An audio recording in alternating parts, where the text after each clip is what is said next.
of the National Weather Service weather radio warning alarm for the KDO94 listening area of northeast inland Ohio.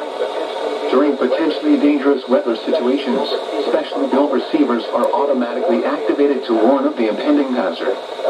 Tests of these receivers are normally conducted by the National Weather Service every Wednesday between 11 a.m. and noon. When there is a threat of or existing severe weather in the area, the test will be postponed until the following day. This ends the test of the NOAA weather radio warning alarm.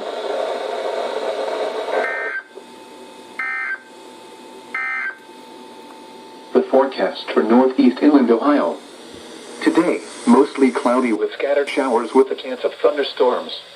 Highs in the lower 80s. West winds 5 to 10 miles per hour. Chance of rain 50%.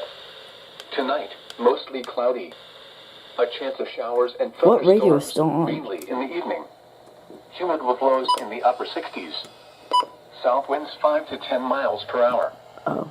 Chance of rain 50%. There we go.